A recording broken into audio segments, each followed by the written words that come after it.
नमस्ते। चलिए आज इतिहास के एक ऐसे चैप्टर पर नजर डालते हैं जो डर, अंधविश्वास और भीड़ के पागलपन की एक बहुत ही डरावनी कहानी है, द सेलम विच ट्रायल्स।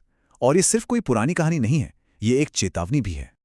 सोचने वाली बात है ना, कि आखिर ऐसा क्या हुआ कि एक पूरा का पूरा शहर अपनी सूझबूझ खो बैठा और एक ऐसे पागलपन में डूब गया जिसने कई बेगुनाहों की जान ले ली। चलिए हम सब मिलकर इस सामूहिक उन्माद की जड़ों तक पहुंचने की कोशिश करते हैं। तो चलिए सीधे चलते हैं 17वीं सदी के सेलम विलेज।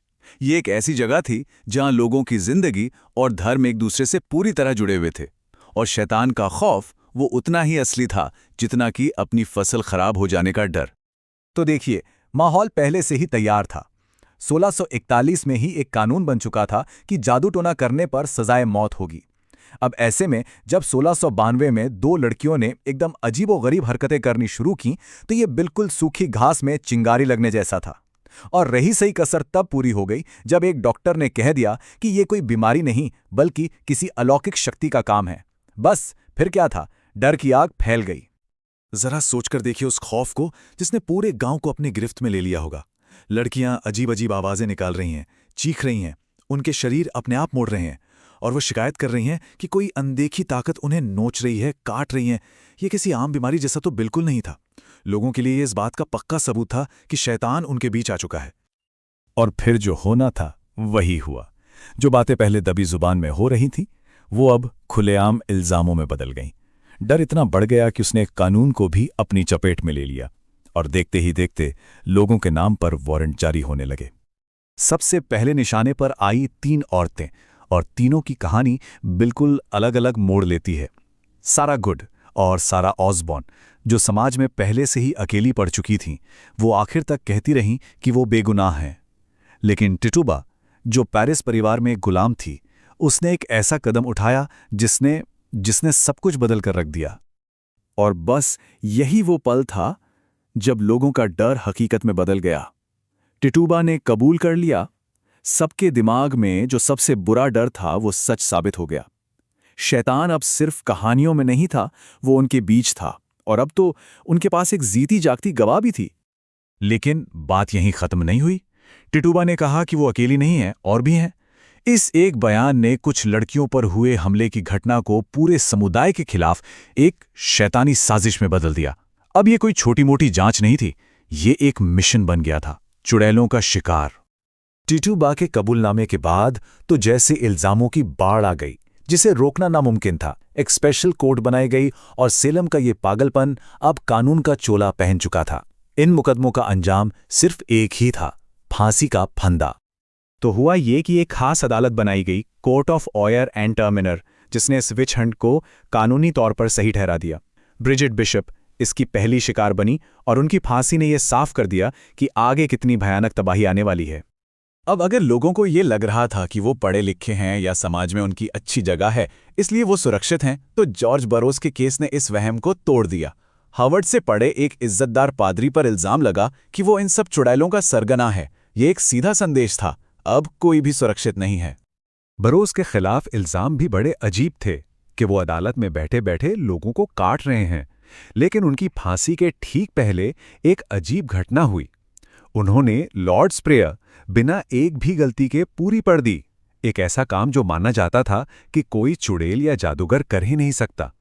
उस एक पल के लिए वहां खड़ी भीड़ के मन में शक का पहला बीज पड़ गया। लेकिन जब तर्क और विवेक ही खत्म हो जाएं, तो फिर क्या कह सकते हैं। जब जॉर्ज की इस प्रार्थना पर सवाल उठे, तो पता है चीफ जस्टिस ने क्या कहा?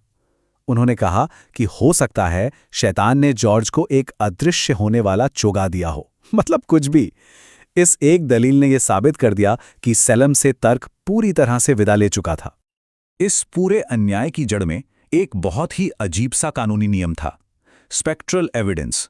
इसका सीधा सा मतलब यह था कि कोई भी गवाह यह कह सकता था कि आरोपी की आत्मा ने सपने में या कहीं और आकर उसे सताया है।